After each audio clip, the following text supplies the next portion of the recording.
To be honest, playing football is not that hard, but you are the one making it complicated. You basically just gotta get the fundamentals right. So in this video, I'm gonna give you important tips on how can you be a standout player and make your coaches happy. Make sure you stay and watch the entire video because I'm gonna give you 3 secrets that will change the way that your coaches feel about your style. This video is not position specific. I'm gonna be talking about the basics. Because of the internet, all you wanna learn is the roulette or elastico or scissors. But as a coach, that does not impress me at all. How can a player stand out and impress the coach when it comes to the practice or the tryout? Don't get me wrong, when I was your age, I made the same mistakes. Dribbled too much, held the ball too long, and didn't pass when I needed to pass. Now, you're growing up and you need to get out of these habits. I simply made it too complicated for me and for my teammates that I'm playing with. Yes, when you make things complicated, you stand out, but you stand out the wrong way.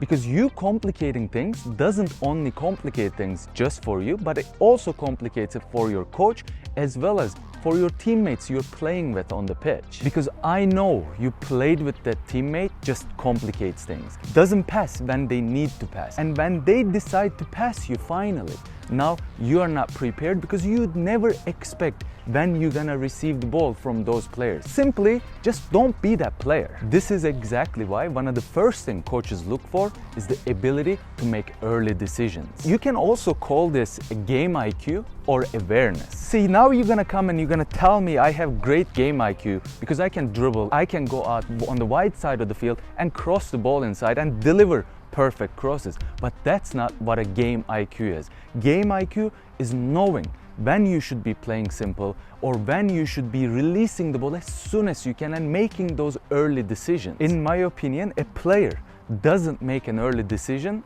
is not a good player. Or I should say a limited player. And if you want to be a successful football player, you need to be a limitless player. You can always learn, you can always improve, and just don't be stubborn to learn new things. And the first thing to improve is the ability to make earlier decisions, to be a standout player. They asked Zinedine Zidane that what makes him a different, unique player. And his answer was a good player is the one that makes the decision before receiving the ball. But then he says he makes the decisions knowing what his teammates are gonna do, what his teammates' next move is gonna be. Which he doesn't only make a decision for himself, but he also sets them up in a way where he knows his teammates' next decision. To be able to improve early decision-making ability, you have to be practicing shoulder checking. You have to be practicing communicating and knowing each and every position on the pitch. Because if you know what a winger or a striker is supposed to be doing, what kind of runs they need to be making, now you're gonna play accordingly and you're gonna be able to decide really early where you're gonna put that ball. So you can predict these runs and your passes way ahead of the time. This is one of the most important things a coach is looking for from the players that they want to have in their team. Early decision making ability is incredibly hard to improve because it's not really a skill. It's not really learning how to juggle.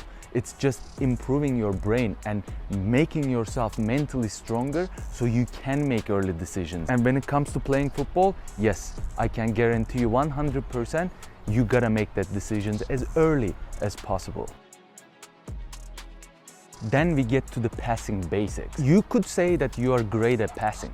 You could say that you can simply pass it to your teammate or the friend that you're practicing or playing on the pitch. When it comes to passing, when you're stepping up on the pitch and playing the game, now you're under pressure and your passing ability is gonna change. It's just not gonna be as accurate as when you're playing with your friend. You have to adapt, you have to learn and improve passing when you're under pressure. Because for the most part, you are gonna be under pressure when you're playing the game.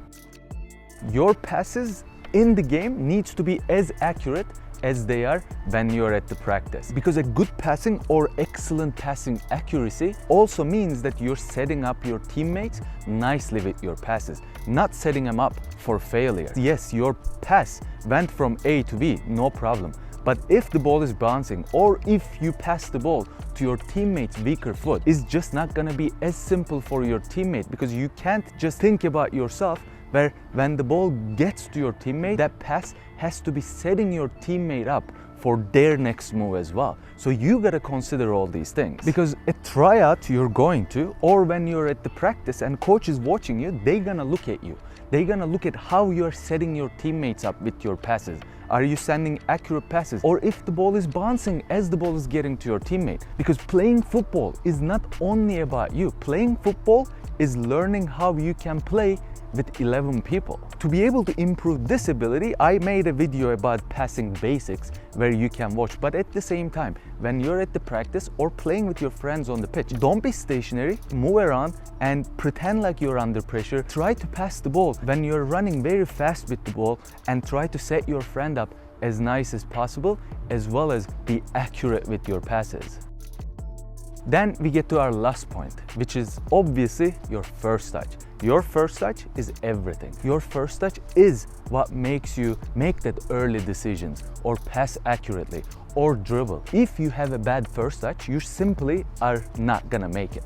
You have to have excellent first touch. This is whether you're turning with your first touch or you're stopping the ball right in front of you. The coaches will always look for your first touch first. If you don't have a good first touch, the coach will know you're not gonna be set your teammates up properly, nicely, or you're not gonna be able to make early decisions because you just couldn't stop the ball in the first place anyways. So your options is gonna be closing to make those early decisions as well. You simply can have a good first touch, but again, just like the passing, when you're under pressure, your ability to have a good ball control is gonna change, because now you have to have different types of first touch, where this is gonna change situationally, where sometimes you're gonna need to turn with your first touch, or sometimes you're gonna need to stop the ball dead right in front of you. And in my opinion, one key thing comes with a good first touch is your shoulder checking ability, where you always need to shoulder check before you are receiving the ball. Where now, if you shoulder check, you're gonna be able to make an early decision because you saw where the opposition is, where the defender is, and what kind of runs your teammates are making. Then you can have the good first touch and actually make that early decisions that your coach is looking from you. I just told you 3 simple tips that coaches are actually looking for when it comes to picking their players or playing their players in their team. And these tips are simply gonna be making you a better player overall, as well as kind of player that's easy to play with. So trust me, you will be the standout player. If you enjoyed this video, please drop a like, subscribe to my channel with the notifications on. You can also find my playlist right over here. Thanks for tuning in, and I will see you next time.